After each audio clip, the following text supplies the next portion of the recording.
Olá, sejam bem-vindos ao AgriCast, o podcast do agronegócio. E hoje nós vamos bater um papo analisando o ano de 2024, o cenário atual e as tendências de 2025. E o podcast AgriCast, ele só acontece devido aos apoios das empresas AgriCompany, Consultoria Agropatrimonial, Amaral e Melo Advogados e Valongo Escritório Rural. Meus amigos, nós temos aqui na bancada convidados de peso que com certeza o papo vai fluir e trazer muito conhecimento para vocês. Enio Fernandes está aqui mais uma vez conosco, esteve em dezembro do ano passado, justamente a gente analisando o cenário, né? A gente estava falando ali em off como passa rápido. Nós temos aqui também Randolfo Oliveira, quase que ele me bate. Se eu chamo ele de Rodolfo, ele me bate. E depois eu vou contar uma piada sobre isso. E Leandro Amaral também está aqui conosco. Para eu não ler o currículo, eu vou pedir para eles contarem um pouquinho o que eles estão fazendo hoje no agronegócio. Nós estamos falando aqui da cidade de Rio Verde, né? E o que eles estão contribuindo aqui com a região. Randolfo, seja muito bem-vindo mais uma vez. Agradeço demais aí a disponibilidade do seu tempo, né? Fale um pouquinho aí para a nossa audiência. Tiago, obrigado pelo convite. Para mim é uma honra aqui estar ao lado do Enio Fernandes, grande consultor, produtor. Leandro Amaral, nosso sócio aí da AgriCompany, sócio fundador da Amaral e Melo, né? E grande advogado. E você também aqui. A minha vida profissional, a maioria dela foi fora daqui da região do agro, né? Fiquei 15 anos trabalhando numa multinacional americana, mas na área de gestão de negócios, como fazer a empresa ter mais lucro, mais rentabilidade. E quando eu vim para Jataí, para Rio Verde, eu vim com essa mentalidade e tive a sorte de cruzar com Leandro e Leonardo, com essa mentalidade do agro, né? E a gente fundou a AgriCompany, né? Que hoje, felizmente, a gente tem conseguido aí contribuir bastante. E além de sócio ali, eu também sou produtor rural, hoje estou como vice-presidente do Sindicato Rural de Jataí, no Conselho de Desenvolvimento de Jataí estou como presidente da Câmara Técnica de Desenvolvimento Rural, ou seja, a gente também dá grande contribuição para aqueles produtores, né, que não podem, às vezes, ter uma consultoria especializada, mas a gente leva orientações e mensagem. Então, estou muito satisfeito de estar podendo estar no meio do agro, contribuindo. Maravilha, Randolfo, muito obrigado. Enio Fernandes, por favor, apresente-se aí para quem ainda, se há pessoas que não te conheçam na área. Mais uma vez, muito obrigado aí pela disponibilidade de participar do nosso programa. Para mim é um prazer estar aqui no AgroCast, caríssimas. Muito obrigado aos dois, ao Randolfo também, pelo convite, né? É muito bom estar aqui. Bom, vou contar um pouco da minha vida. Eu sou engenheiro agrônomo, formei em julho de 92. Trabalhei primeiro com pesquisa de herbicidas, depois eu fui para a comercial, aí eu trabalhei com venda de herbicidas, químicos, defensivos agrícolas. Fui para a área de fertilizantes, depois eu fui fazer trader só de fertilizante. E aí a vida me levou para a gestão de risco e consultoria de mercado. Você fez engenharia agronômica? Sou engenheiro agrônomo. Todo mundo acha que eu sou economista. Até um dia foi engraçado, uma pessoa do Conselho Estadual de Economia me ligou para eu associar. Eu falei, não, eu sou engenheiro agrônomo. Mas, assim, no final do dia, então, a vida me levou para o mercado, né? E aí a gente montou a Terra Agronegócios. E desde quando eu comecei a trabalhar nessas multinacionais que eu passei, eu sempre plantei uma área, sempre mexi com agricultura, né? Deixava claro para os meus superiores e eu sempre plantei. Então, minha família não é do agro, minha mãe era professora, meu pai comerciante, o agro me chamou por afeto mesmo, não herdei nada e tal. E aí, a gente, nessa caminhada do agro, a gente participou de várias instituições representativas, Sindicato Rural, fui vice-presidente, sou diretor, fui presidente aqui do CONDERV, Conselho de Desenvolvimento de Rio Verde, passei para a diretoria da ProSoja. E o que eu estou fazendo hoje nessa área classista? Estou presidente da APMP, que é a Associação dos Produtores de Matéria-Prima Bioenergia do Estado de Goiás. Continuo diretor de sindicato rural. E na área de consultoria, a Terra Agronegócio, a gente dá consultoria de gestão de risco soja e milho para compradores de grãos, cerealistas, fazendeiros, produtores rurais, sementeiras, até para a banca a gente já deu consultoria. E também a gente dá consultoria para a CNA, Confederação Nacional da Agricultura, na área de soja, milho e cana-de-açúcar. Como produtor, eu produzo soja, milho, cana, feijão, girassol e pecuária.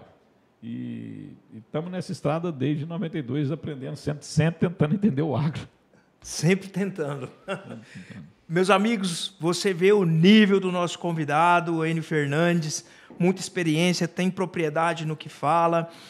Nós temos aqui também Leandro Amaral. Leandro, seja muito bem-vindo, obrigado aí a disponibilidade. Fale um pouquinho da sua história, o que você faz aí no agro. Tiago, eu agradeço aí por mais uma vez poder participar desse podcast e fico muito grato dessa participação ser aqui com o Enio, com o Randolfo. São monstros aí, cada um na sua área, né? Respeitadíssimos aí. E até na conversa em off ali, 15 minutinhos com o Enio, você aprende de um ano, né? Uma conversa dessa. É muito bom estar perto aí de gente que tem propriedade para falar. Vai chegar o boleto da aula. Tem propriedade para falar aí. Com o Thiago, com o Randolfo, hoje é free. Pela amizade, vamos aprender mutuamente aqui. E a minha história, eu sou formado desde 2003 em Direito, desde o início quis ser advogado e pelo histórico de dificuldades que a família passou, eu quis ser um advogado diferenciado, não ser um advogado que lida com as questões só no papel. A gente sabe que com o nosso trabalho a gente consegue fazer a diferença, uma diferença positiva para impactar aí a vida dos clientes. E, como o Enio disse aqui também, eu não tenho família ligada no agronegócio. A região que a gente atua acabou me levando para dedicar aí o trabalho a atender produtores rurais e suas famílias. E, de lá para cá, a gente vem impactando aí de forma positiva muitas famílias, muitos produtores que desempenham uma atividade aí de alto risco, né? Muita coisa aí não depende deles. E, no meio do caminho ainda, com o escritório fazendo 20 anos agora de atuação aqui na região, a gente, junto com o Randolfo, conseguiu estruturar uma empresa de consultoria para dedicar aí a melhorar os negócios, deixar mais organizados os negócios rurais dos familiares, né, dos produtores. Vem impactando muito também, de forma muito positiva, aí, essas famílias. E fico muito feliz porque estou conseguindo cumprir com o meu propósito, né, de realmente ajudar aí o produtor rural no seu dia a dia. Maravilha, Leandro, muito obrigado. Vamos adentrar propriamente ao tema, né? Para a gente pensar no futuro, a gente precisa analisar o passado. E para a gente falar sobre as tendências de 2025, eu queria, Enio, que você pudesse fazer aí uma avaliação do desempenho do agro em 2024. O que você acha que foi mais relevante aí? Tiago, primeiro, obrigado pela pergunta. Essa pergunta ela é delicada na resposta, né? Nós tivemos anos extraordinários de margem, né? A pandemia jogou os preços lá para cima, os custos também subiram, mas no final do dia você tinha uma grande capacidade de gerar caixa. E quem não tinha uma gestão muito profissional, ele confundiu caixa com lucro. E aí deu um probleminha. O que aconteceu? Nós tivemos uma queda forte de preço. Qualquer setor que tem uma forte queda de preço, né, no final do dia você tem problema de liquidez. Além disso, a minha produtividade despencou. O agro brasileiro é conhecido pela sua alta produtividade. Então, nós tivemos uma tempestade quase que perfeita. Eu tive queda da produtividade e os preços caindo fortemente. caindo fortemente. E as pessoas que estão fora do agro, acho que você consegue proteger tudo. Gente, é impossível você fazer hedge 100%. Então, como a queda foi tão grande, você viu faturamentos caírem 40%, 50%. Ninguém corta custos 40%, 50%. Então, nós tivemos um resultado muito drástico no ano de 2023 para 2024. E anos seguidos de margem boas tornaram os produtores muito ousados. Quando você caminhou para um ano mais delicado, mais de margens apertadas, ou mesmo contra margens, ele ficou muito fragilizado, indeciso e inseguro. Aí você deu quebra de safra, preço ruim, o cara não conseguiu pagar a conta, ele rolou o ativo, e a gente entrou no momento que a taxa de juros começou a subir também. Então, para eu prorrogar a minha dívida, Randolfo, ela cresceu o custo. Então, tudo isso deu uma descapitalização muito forte do produtor. Nós estamos, na minha visão, nós estamos começando a querer sair desse processo. Nós vamos ver preços em Chicago um pouco mais baixos ainda, e se nós não tivermos problema na colheita, chuva demais na colheita, se nós não tivermos isso, graças a Deus nós vamos começar a sair dessa tempestade. Né? Não estou falando que vai ser anos fantásticos, não, mas assim, eu estou saindo da tempestade. E quando que isso vai começar a acontecer? Junho em diante, maio, junho, julho e agosto. De novo, não podemos ter problema na colheita. Então, esse cenário de dificuldade está fazendo os produtores serem mais cautelosos em várias áreas. Estão procurando consultoria de gestão, consultoria de sucessão. Você vê o levantamento da ABMAC de venda de colheitadeira, caiu 70%. Tratores caíram 40%. Quer dizer, os produtores pararam de investir porque não estão tendo liquidez. E essas crises também, elas mostram, Randolfo, quem quer ser o parceiro ou não. E aí a gente tem que valorizar quem está com você há muitos anos. Quando você olha, quando o agro é pop, né, todo mundo entrou querendo participar do agro. No primeiro problema, vários saíram, e alguns ainda estão lá, firme, forte, apoiando o produtor. Então, primeiro recado para o produtor, olha quem está do seu lado há 20, 30 anos, 40 anos, 15 anos. Respeite essa relação. Né? Não é só preço o produto. Você tem uma relação de confiança, parceria. Reciprocidade. E o outro ponto que eu acho também que é interessante, que a gente está tirando lições disso, é mais cautelosos investimentos. Sempre ter um cuidado com um problema lá na frente. E falar é fácil, fazer é difícil. Vou te dar um exemplo no meu caso. Eu acreditava que os preços iam cair. Eu não sabia quando. E aí eu via meus outros colegas produtores rurais tomando dívida, cuidado com essa dívida. E tomava dívida e dava certo. Você vê isso 1 ano, 2 anos, 3 anos, você tem uma tentação de ousar. Fala, será que eu estou lendo o mercado corretamente? Porque ninguém é Deus. Você erra e acerta. E quando você enxergava os seus competidores, seus amigos, seus parceiros, alavancando demais e você tomando cuidado, quase que a gente toma a decisão errada. Mas eu tinha, sim, não precisa ser um grande analista de mercado. Subiu demais, caiu demais. Né? Simples assim. Então, quando a gente viu aquele cenário, falou, vai acontecer, mas quase que a gente errou o time. Se eu tivesse tomado a decisão precipitada anteriormente, eu poderia estar fora do jogo mesmo, sendo consultor, mesmo sendo analista. Então, é difícil você falar isso.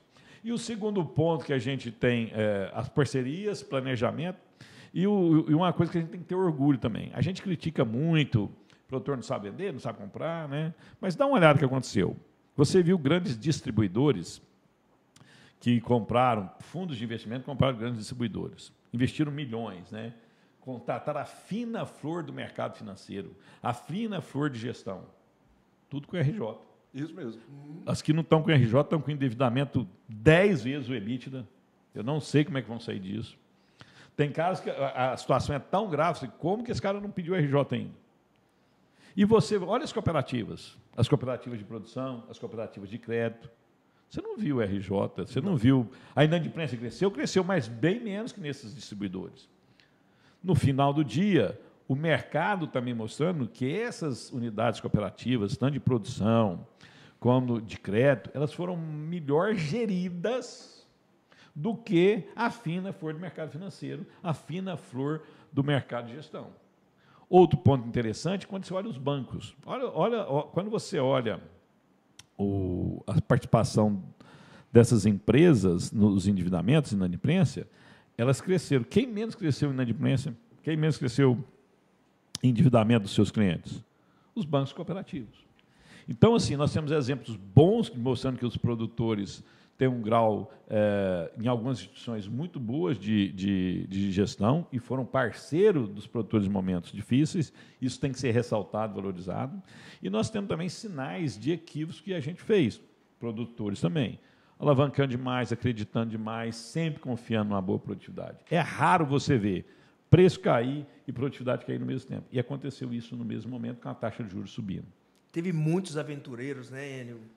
E eles estão colhendo aí, talvez, essa ousadia, né?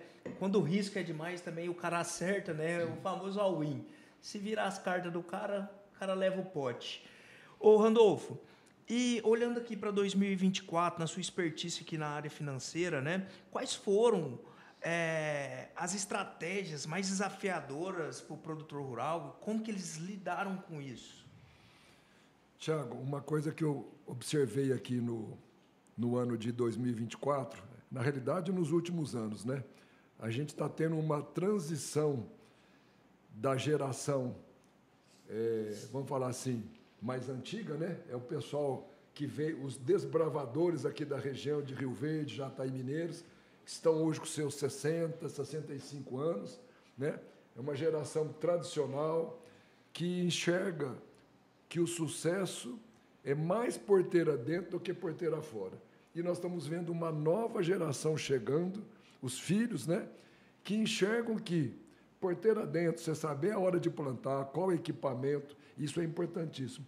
Mas também, e muito importante, é a gestão porteira fora, que a gente tem comentado aqui. Então, essa nova geração ela está chegando e está nessa transição.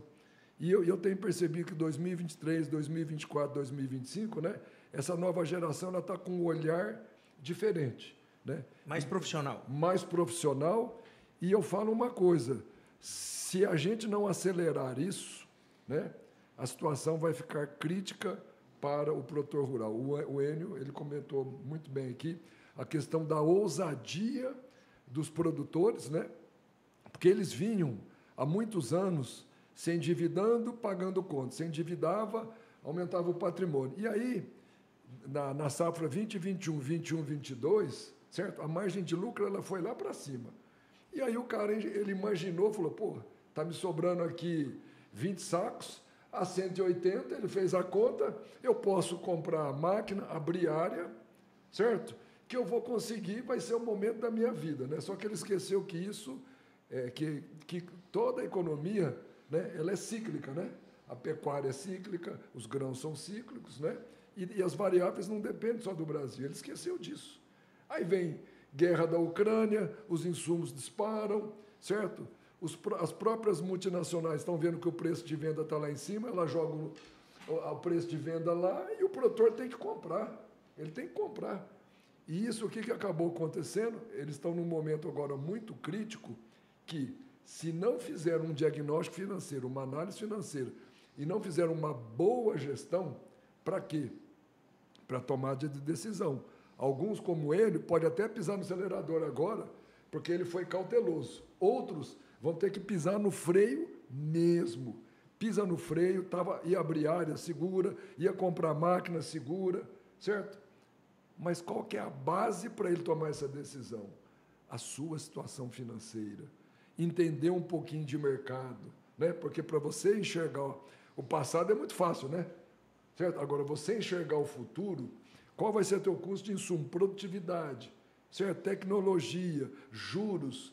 Você tem que fazer isso de maneira conservadora, certo?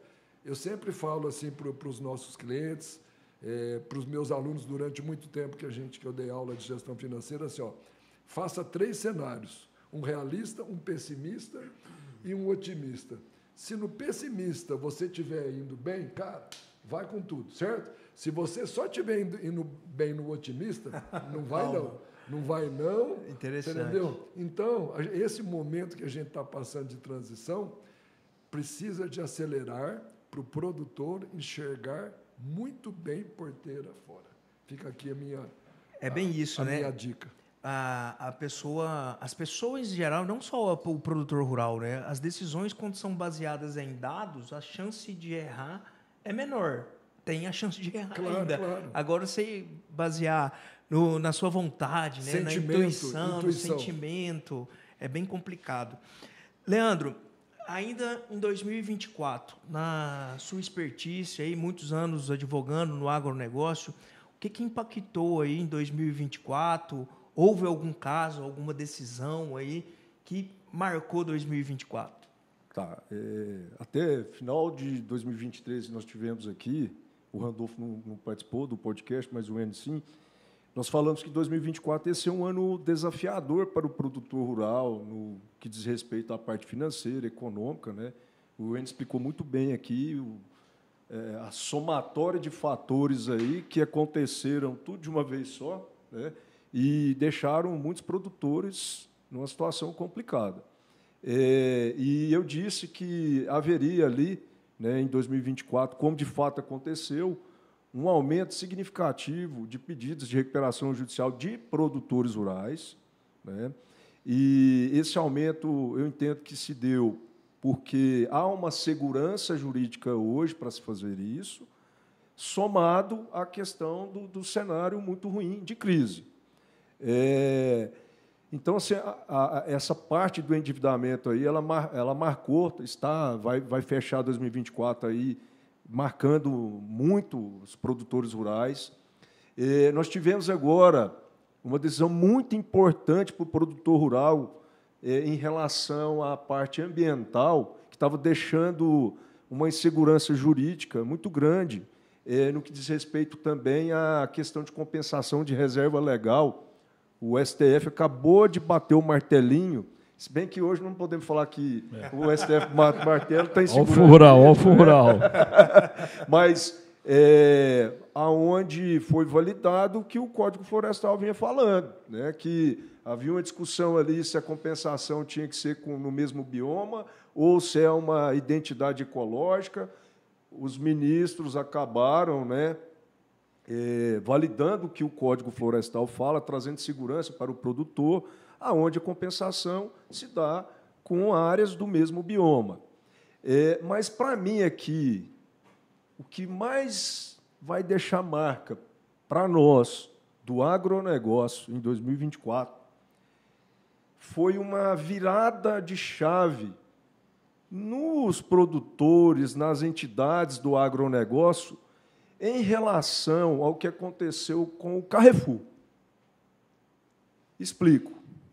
Se todo mundo sabe aqui que o Carrefour, o CEO veio e noticiou que ia suspender a aquisição de carnes, né, do Brasil. Não só do Brasil, foi do Mercosul, né, América Latina. E, até então, o Brasil ele tinha uma postura. Quando eu falo Brasil, falo-se os produtores, as entidades que representam o agro. A sociedade. A sociedade, elas tinham uma postura vitimista e altamente dependente de uma resposta somente do governo.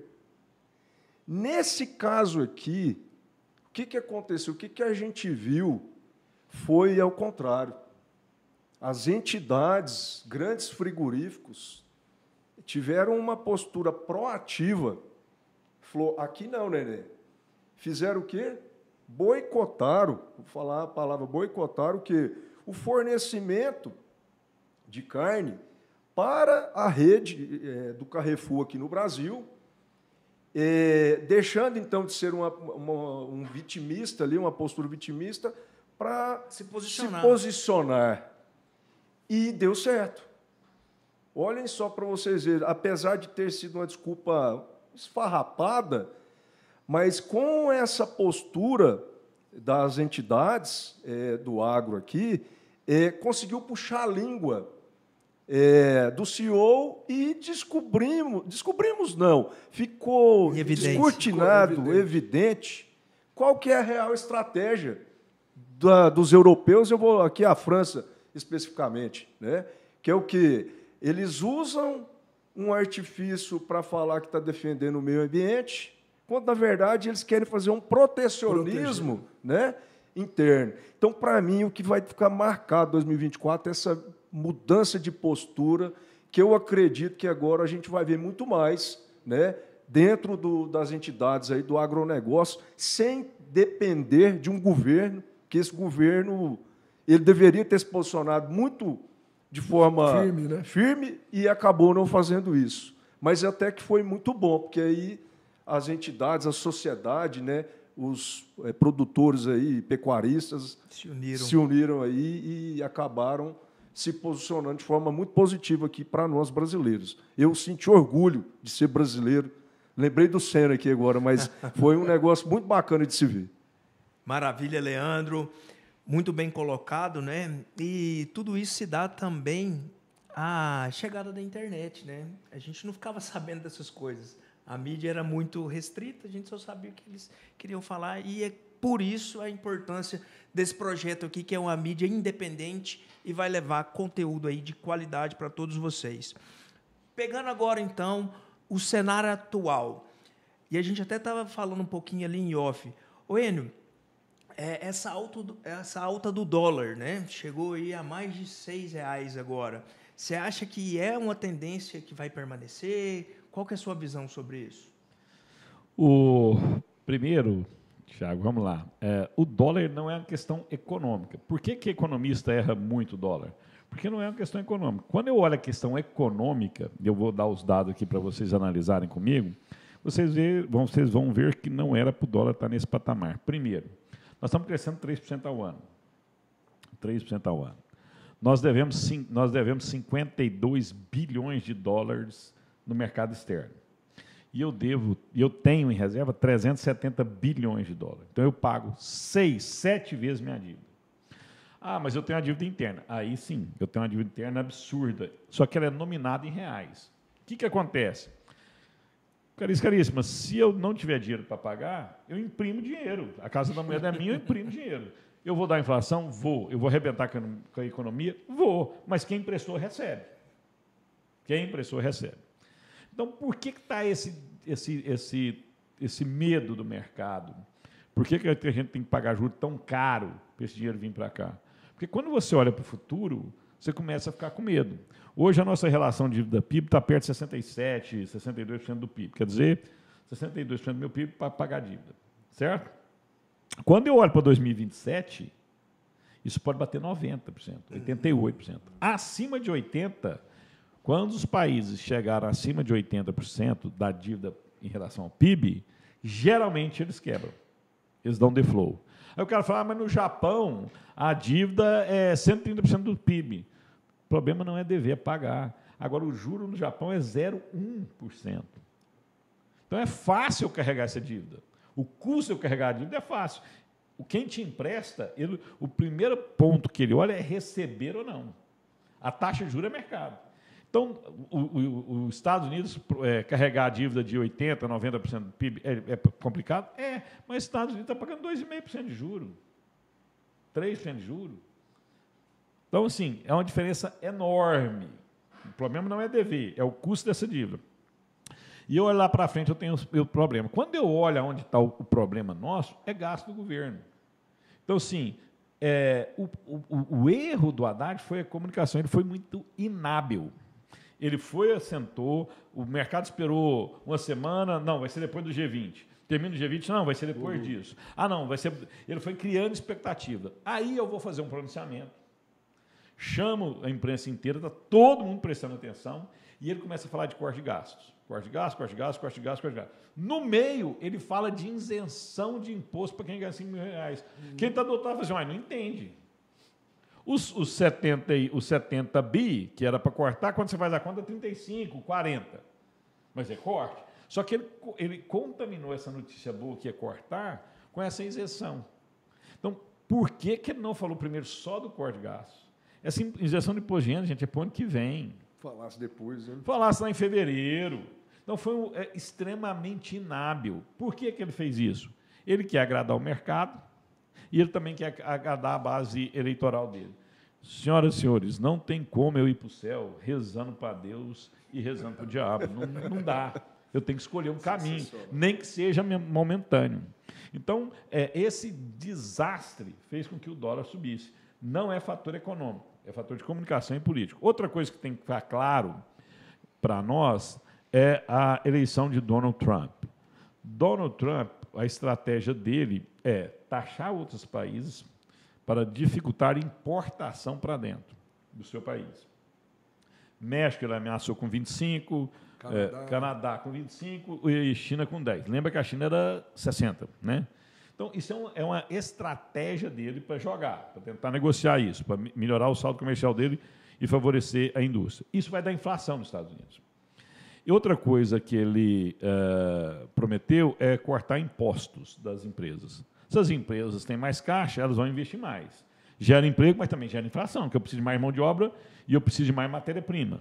Então, gera uma certa inflação. E ele também prometeu deportar 10 milhões de imigrantes ilegais. Ele não vai fazer isso. Garanto você que não vai. Mas se ele exportar 2 milhões de imigrantes ilegais, já não tem mão de obra nos Estados Unidos. Eu já tenho um problema de mão de obra.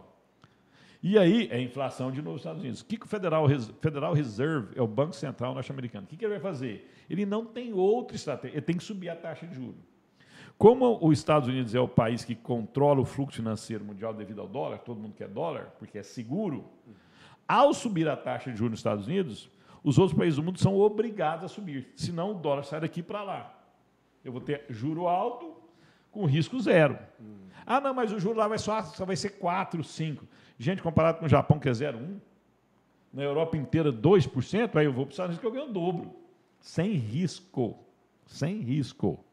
Além de eu ganhar no juro, o dólar subindo, o meu dólar que está lá vai comprar mais coisas no meu país de origem. Então, ele ganha. Visto isso, o mercado, olha, peraí, vamos olhar o Brasil. Hoje está bem, mas lá na frente está começando a ficar ruim. O gasto, o cara falou que não vai cortar. Vai se endividar ainda mais. E ainda o juro vai subir nos Estados Unidos, tem que subir aqui. O mercado assustou, falou, o dólar vai subir. Quando o mercado viu que o dólar ia subir, ele antecipa. Ele antecipa. A preocupação não é agora. O mercado financeiro sempre olha para o futuro. Isso vocês gravem na sua cabeça. O mercado financeiro ele olha para o futuro, vê uma oportunidade de ganhar dinheiro que vai acontecer lá na frente, aí ele pensa, eu vou fazer ganhar dinheiro agora. Eu já vou me preparar lá na frente. Aí ele antecipou. Então, quando a gente olha esse cenário, se não mudar o discurso, e se Donald Trump for extremamente realista no que ele está falando, nós vamos ter juro alto lá e nós vamos ter dólar mais alto. Não sei se a 6, acho que 6 está um pouco exagerado, mas nós vamos ter dólar mais alto.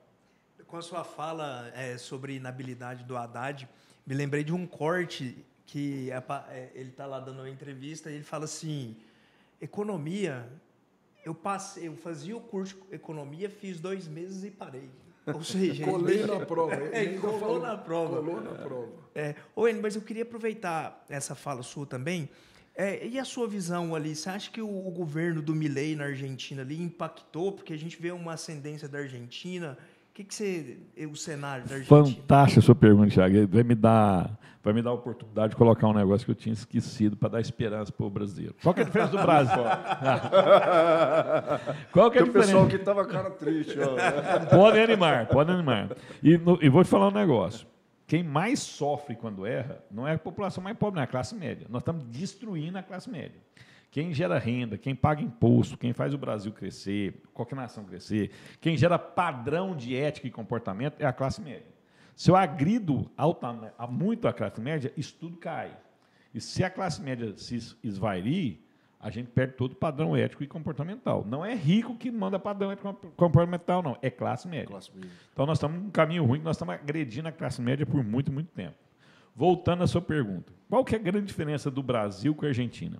O Brasil, ele flerta com o abismo toda hora. Ele gosta de chegar na pontinha do abismo. Ele quase vai fazer uma loucura e não faz. Gosta da emoção. Ele gosta. Nós somos hard, né? Nós somos hard. Então, o Brasil, ele flerta, ele beira o desastre. Quando o desastre vai acontecer, chega alguém, bate a mão na mesa, vamos organizar isso aqui. E é o que tentou acontecer. Tanto que Lira e Pacheco já falou, opa, eu só aprovo esse pacote se a conta fechar. Senão, não vou aprovar cortar o imposto de imposto de renda para quem ganha R$5.000. Um político, gente, eu sou um político, a responsabilidade de equilibrar a conta não é minha, é do governo central, governo federal. Eu fazer uma declaração dessa, politicamente, é um erro. Porque quem vota, fala, esse cara não quer cortar meu imposto. A pessoa que está escutando aquilo lá, ela está achando, se cortar imposto, ela vai ser privilegiada. Não, ela vai ficar mais pobre. Porque com $6, 7, 8, ela vai comprar menos coisa. Você vai pagar menos imposto, coitado, você está mais pobre no final do dia. Para quem é assalariado, quanto mais alto o dólar, mais pobre você é. Simples assim. Não tem corte de imposto que vai corrigir isso. Qual que é a diferença da Argentina? A Argentina é um suicida contumaz. Ela faz desastre um atrás do outro. Kamikaze. Ela é um desastre atrás do outro. Chegou num ponto, estava tão ruim, e a eleição do Milei mostra isso.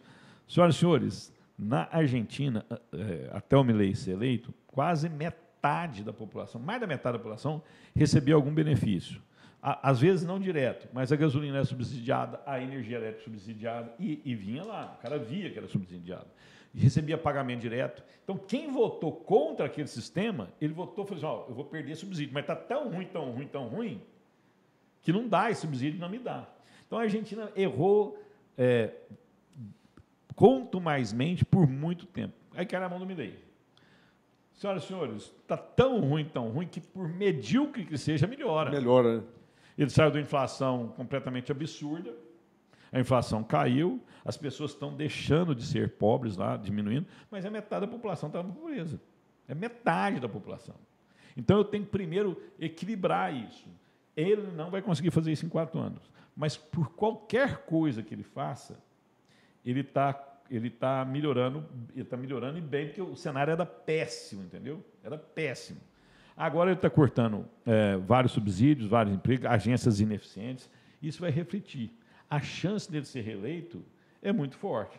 E a chance dessa cultura de uma gestão melhor acontecer na Argentina é muito forte, até equilibrar as contas. E aí eu vou fazer uma história longa, curta, eu vou voltar no primeiro governo do Lula. Quando o Lula foi entrar, se olhava o discurso do Lula, todo mundo ficou assustado, falou, o Brasil vai quebrar.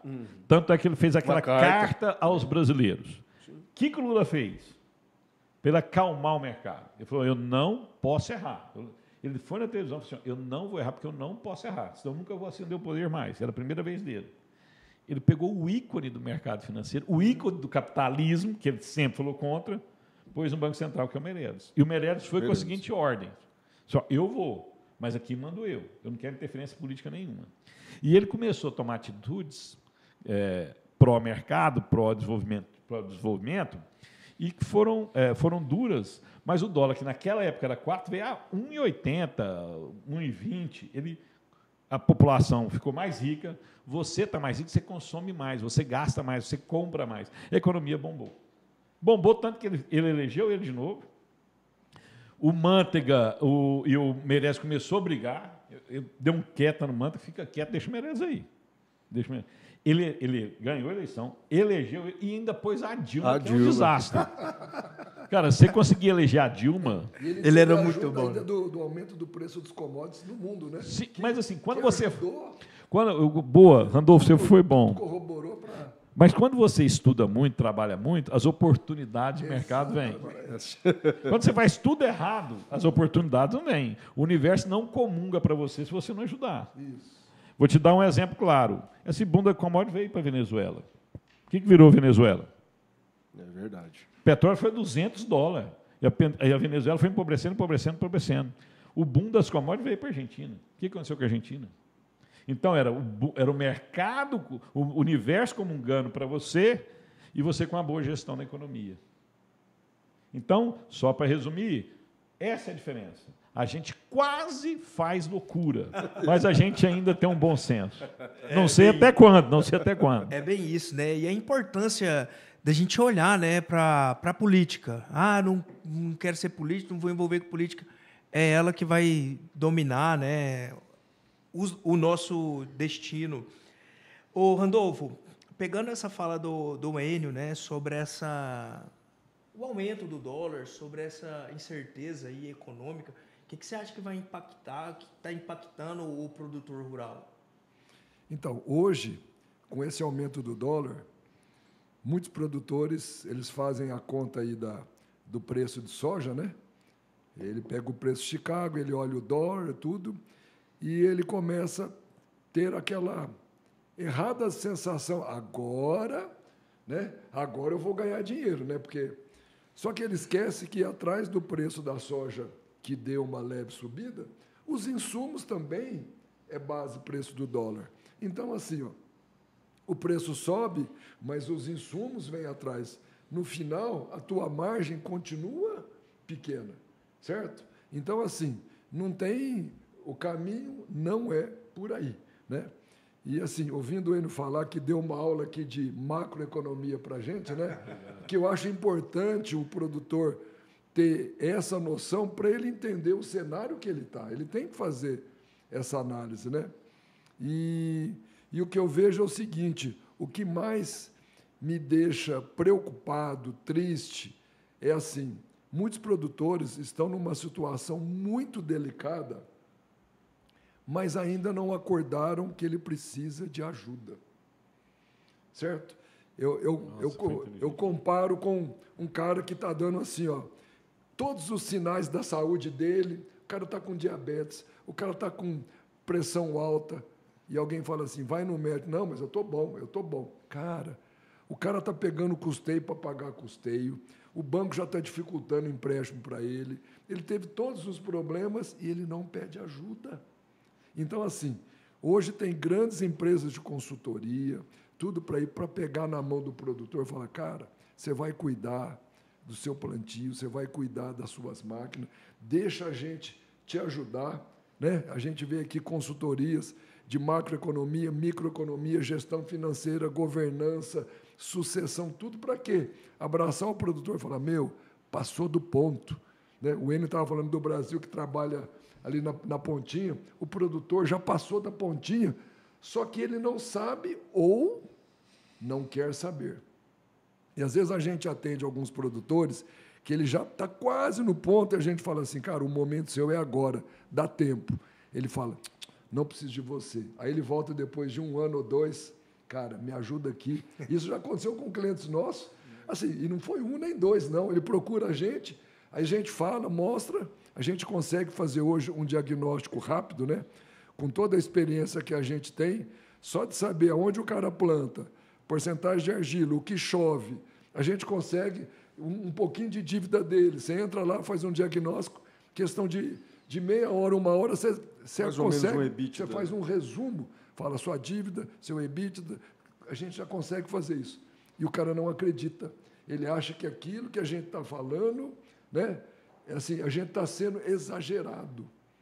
Né? Então, chegou o momento do produtor pedir ajuda, aceitar que ele não tem esse conhecimento, certo? Ele conhece de variedade, ele conhece do melhor químico, melhor fertilizante, ele conhece da melhor plantadeira, a hora de colher, mas a parte financeira, a gestão, a assessoria, quando eu falo financeira é tudo, é gestão financeira, contabilidade, tudo, patrimonial, é tudo.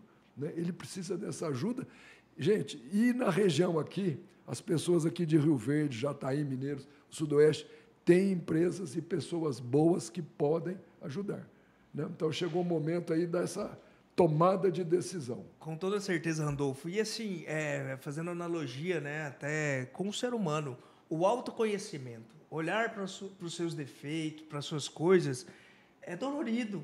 Só que se você tem essa mente aberta e começa a olhar para o seu negócio, por mais dolorido que seja, mudar a gestão, a chance de ir para o próximo nível e perpetuar o negócio é muito maior, né? Claro. E assim, a gente já falou isso em episódios anteriores, né? É tornar a sua fazenda uma empresa profissional. Hoje a gente vê as multinacionais todas, elas fazem análise crítica o tempo todo, né? Você faz um planejamento futuro, você olha o realizado, o que deu certo, o que deu errado, enxerga o futuro, planeja, toma decisões, faz correções. As empresas são assim. E a fazenda ela precisa também trabalhar com esse planejado, executado, correção de rumo o tempo todo. Não tem jeito, né? A fazenda, como a gente já tem dito, né, ela precisa ter uma gestão empresarial, ela precisa ter departamentos e cada especialista ali naquele Cuidando da sua departamento. Não responsabilidade. dá mais para ser o eu produtor, né? com certeza. Ele no centro, sozinho, né? Com Ele certeza. precisa de ajuda. Leandro, você acabou falando um pouquinho ali sobre a questão, né, desse ano, muitos produtores que se aventuraram ali, surfaram na alta da soja, e acabou se endividando. E aí você tocou sobre RJ. Só que nem todo mundo sabe o que é RJ. Talvez está falando de Rio de Janeiro. Mas para as pessoas que não sabem o que é uma RJ, você pode dar uma pincelada aí, só para a gente esclarecer isso? Até assim, a recuperação judicial, né? Tá em voga falar disso. Dói o ouvido de alguns, outros já falam que é calote, enfim. O que acontece aqui? O produtor rural, antigamente, ele sempre desempenhou uma atividade de risco. Só que, diferente de um industrial, de uma empresa, ele colocava todo o seu patrimônio pessoal da operação em risco. Ou seja, se o negócio dele não foi bem, ele teve quebras de safra ali, com vamos falar assim, deterioração de preço da soja, não tinha uma proteção para esse produtor rural poder continuar a atividade dele e ele proteger o patrimônio, porque o patrimônio dele é que gera o ativo, a riqueza, para ele poder continuar e cumprir seus compromissos. Já numa indústria, numa empresa, quando ela tinha um problema, questões políticas, econômicas, tomadas de decisões erradas, o que essa pessoa fazia, o empresário? Ele entrava com um pedido de recuperação judicial. Para quê? Para poder rodar o negócio, pagar as suas contas, preservando a planta ali, né? Os equipamentos, né? Para poder cumprir com as obrigações, preservar empregos e gerar riqueza para o país. Mudou-se isso. Até que, enfim, a justiça, e hoje é lei, né? Viu que o produtor rural ele é um empresário. Ele precisa ter uma proteção.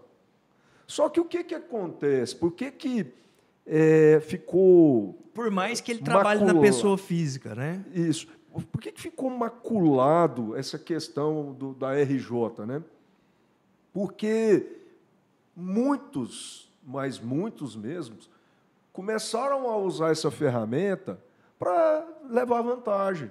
Para levar vantagem mesmo. Fizeram todo um planejamento, arquitetaram tudo, né, para vir fazer um pedido de recuperação judicial aí na justiça, e guardando dinheiro no bolso e, como diz, capitalizando em cima dos outros.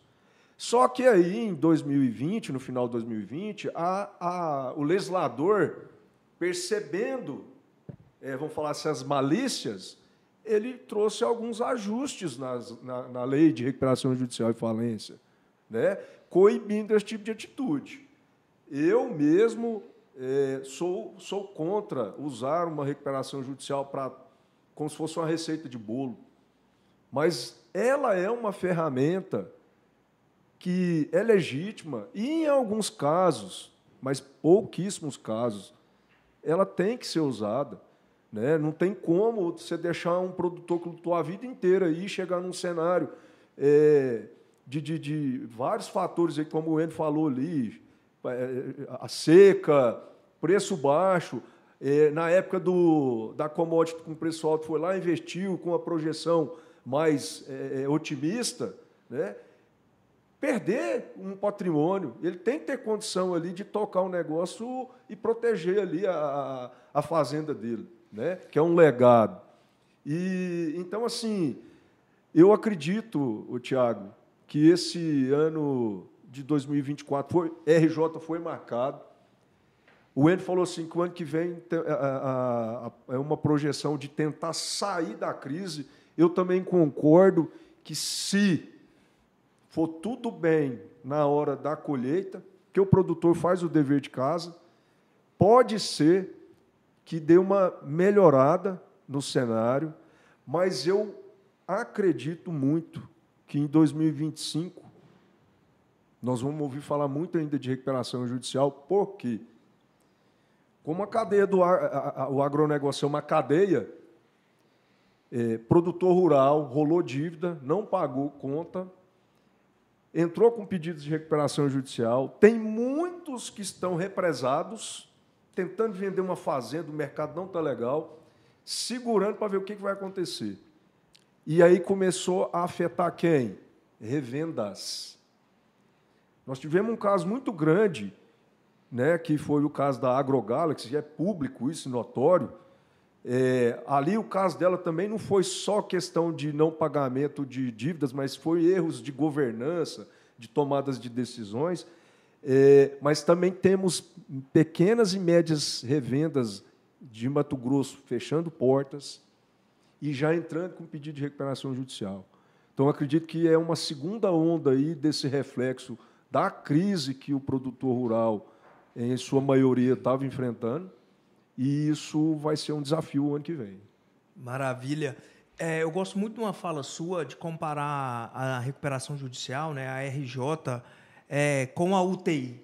Né? É o último remédio, é o último suspiro. Então, isso tem que ficar muito claro. É a última tentativa, até mesmo, para pagar os credores. Não é só pensando no produtor. Só até complementando. Eu até dei uma entrevista esses dias, eu falei assim que para o produtor é uma escolha de Sofia. Qualquer coisa que ele escolher é ruim, porque o cara está em dificuldade. Se ele não fizer nada, ele vai perder o patrimônio dele lá no leilão judicial. E vai ser vendido a preço de banana. E os credores também vão... E os credores não vão receber tudo.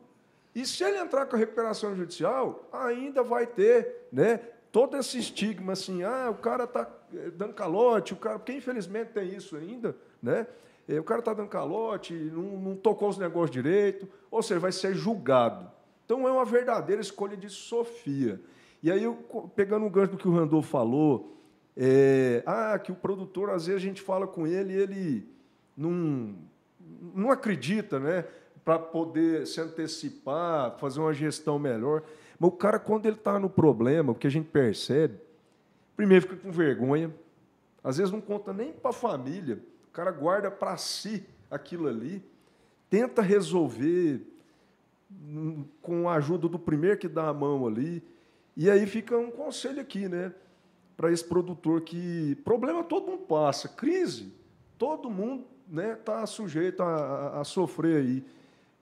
O que vai fazer diferença mesmo é como é que ele vai proceder, se ele vai enfrentar ou enfiar a cabeça debaixo da areia lá e achar que Deus vai ajudar. Deus faz a parte dele, mas a gente tem que fazer a nossa. Né? Então, fica aí também esse registro para os produtores aí que estão assistindo a gente. É verdade, muito bem falado, Leandro. Ô, Enio,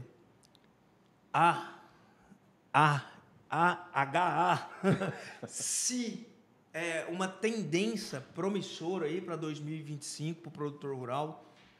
Bom, antes de responder essa pergunta, eu tenho uma frase que eu falo para pessoas próximas a mim, que é o seguinte, principalmente minhas filhas. Se você é a pessoa mais inteligente da mesa, levante e procure outra mesa para você sentar, porque você não vai aprender nada, né?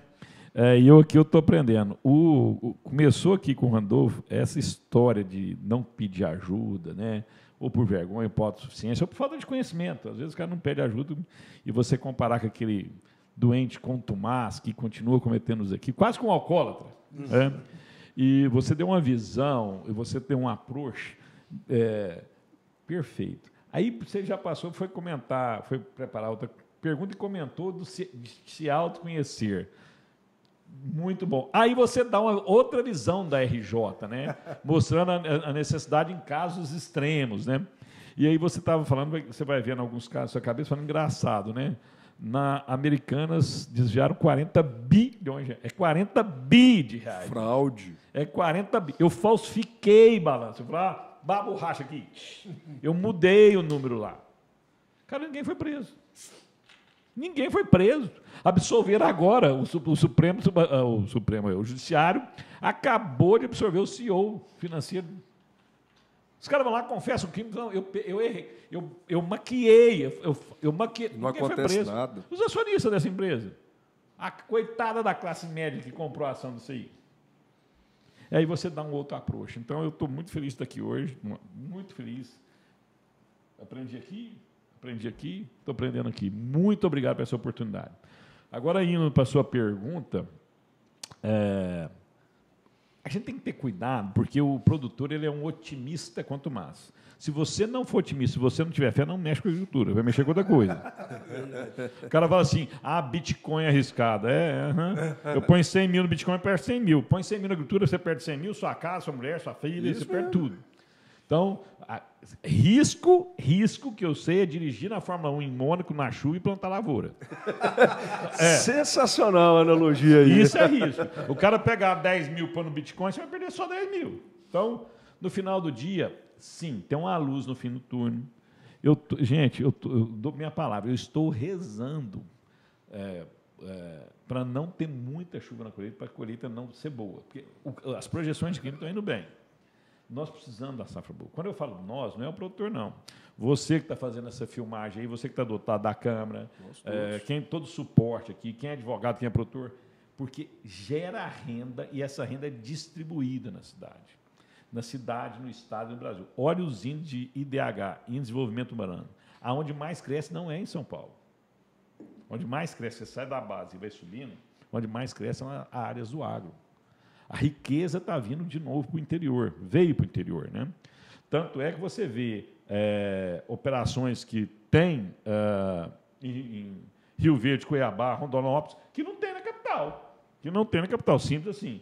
Então, precisa dessa renda para o serviço bom, para o emprego bom, para tudo bom. Então, se você é um brasileiro, reze para ser uma boa safra.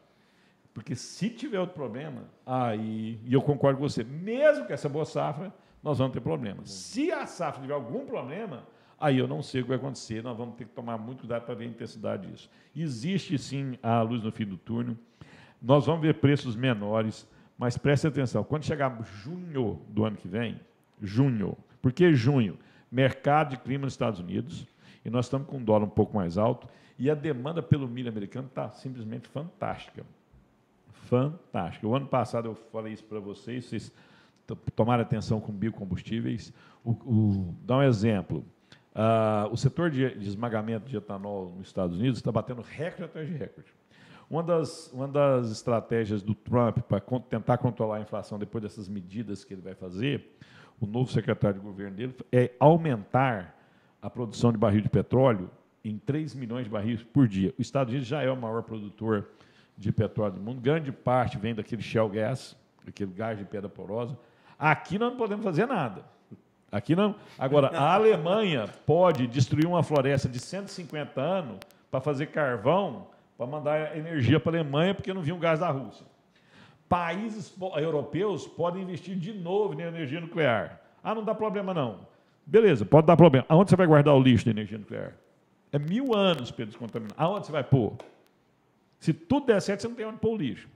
E o Trump vai investir fortemente em petróleo, vai investir fortemente em shale gas. Isso deve diminuir, sim, os preços do petróleo, afeta um pouco os biocombustíveis, mas os projetos novos de biocombustível que tem no mundo é incrível. No Brasil também. Só no Cerrado vai abrir 7 novas plantas de etanol de milho. Preste atenção nesse nome. É SAF, em inglês é SAFE, Safe Aviation Fuel. É um combustível de aviação. É um etanol. Eu pego o etanol, eu faço um processo nele para ele ser menos poluente para o avião. Os investimentos nisso vão crescer muito. Isso vai dar um boom no mercado de etanol. Vai ajudar a cana, vai ajudar a etanol de milho bastante. E vai poluir menos, emitir menos gases. Então, esse processo já começou, mas não estou falando para você que vai ser um ano maravilhoso. Estou falando que nós estamos começando a sair da crise. Cuidado, porque amanhã faz um corte, fala assim, o Enio falou que o preço vai Cuidado. Não, o preço vai explodir. Não é isso. Você vai sair da crise se colher bem. E mesmo colhendo bem, muita gente vai ter dificuldade. Então, há, sim, um cenário de melhora. Mas muito cuidado. Não é para você voltar a investir fortemente, não é para você voltar a crescer. Abrir área. Nós estamos produzindo demais no final do dia. Nós somos o maior produtor de soja, né? Maior produtor de soja do mundo, maior exportador. Na verdade, no agro, se você pegar as 10 principais, açúcar, café, laranja, assim, a dominância nossa é plena. Vou te ter um número que salta aos olhos, né? Você pega o café. Cara, metade do café do mundo é a gente que exporta. E a gente tem volume e qualidade. Isso não existe fácil. Suco de laranja. Presta atenção no suco de laranja. A cada 100 litros de suco de laranja que é bebido no mundo, 80 vem do Brasil. Como você aumenta mais a participação? Para quê, né? Você é dono do mercado de suco de laranja. Você é dono do mercado de suco de laranja. Então, assim, isso tudo é renda para cá. Isso tudo é investimento aqui. Então, nós precisamos muito de um ano bom. A tendência é de melhorar, mas por quê? Porque eu falei que vai cair primeiro os preços em Chicago. Eles vão cair mais um pouco. Nós vamos testar as mínimas. Se está nas mínimas, gente, ela vai subir. Não precisa ser um gênio. Como também estava nas máximas, ela ia cair. Não precisa ser um gênio.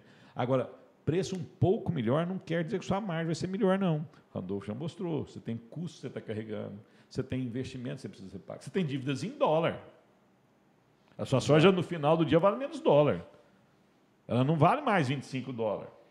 Então, ela vai valer o quê? 18, 19? Então, assim, você precisa de mais soja para pagar aquela dívida em dólar. Então, se tem esperança, mas vá com calma. E a gente pode fazer um pedido também, né, para o ministro Haddad, para ele falar menos, né? Você acha que é demais pedir isso? Porque pode melhorar um pouco aí para a gente. Eu teria uma sugestão. Vá para o turismo e traga o Meirelles. Boa, boa. Pessoal, o avançar da hora aqui, tinha muito papo para a gente trocar ideias aqui. Chegando, então, no momento final do nosso podcast, foi muito enriquecedor. Presença sua, Leandro, Randolfo, Enio, né? Como pontos de vista diferentes agregam, né? E traz informações aí de qualidade.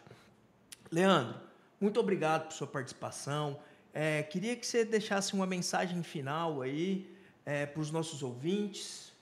Cara, primeiro eu quero deixar registrado que é um espetáculo, é sensacional estar do lado de um cara desse aqui. Obrigado. Porque ele fala com tanta propriedade que você fica assim, cara, parabéns, viu? Obrigado.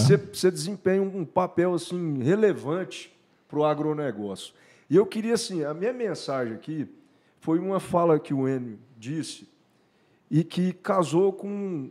Eu dei uma palestra num congresso em Goiânia de direito agrário e a minha abertura foi falando exatamente o que o Enio falou.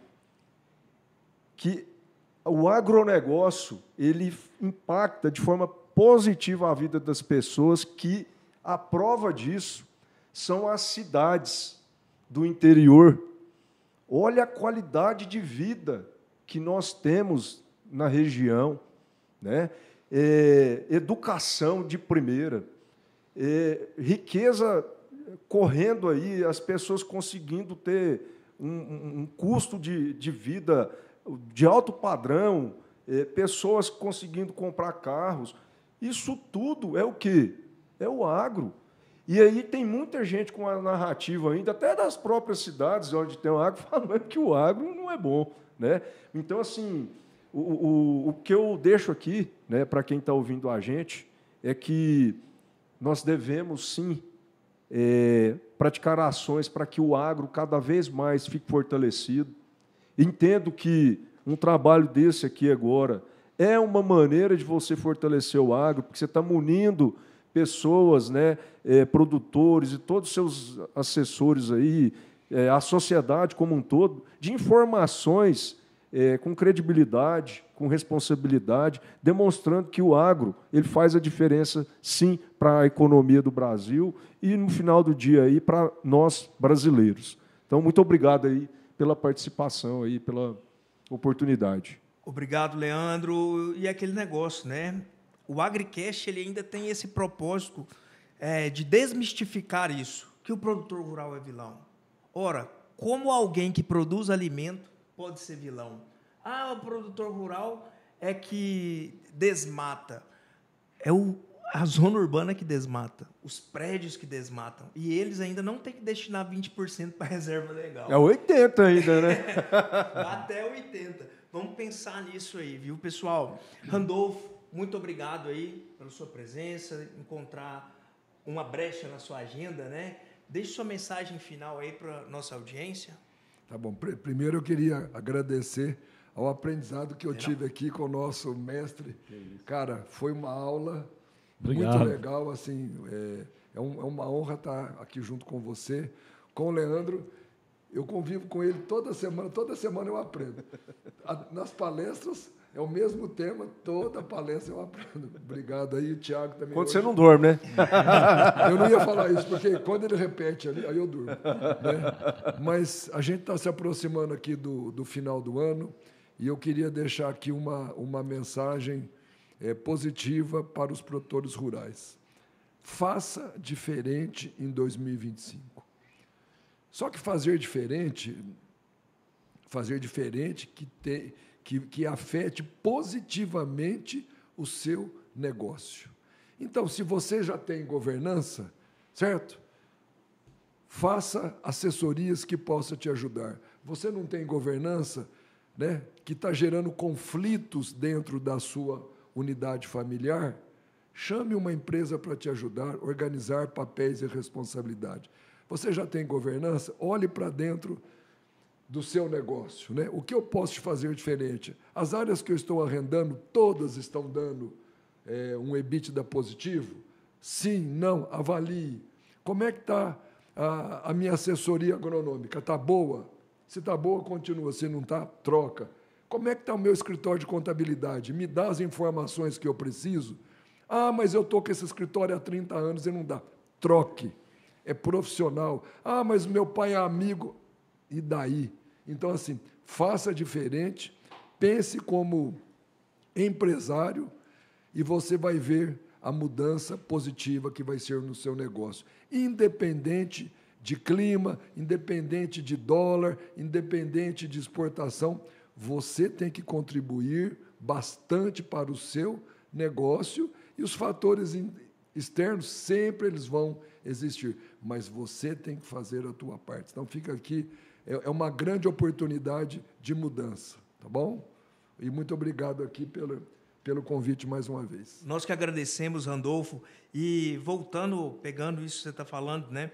É tão difícil, às vezes você tem um relacionamento com um profissional há décadas, tem uma amizade, mas você percebeu ali que não está legal, não está sendo profissional, a saúde do negócio não está só na amizade. Ela é mais importante. Eu preciso ser muito profissional, né? Seguindo uma gestão empresarial. Enio, muito obrigado, meu amigo. Eu sei que sua agenda é cheia. A sua humildade de dizer que aprendeu conosco também.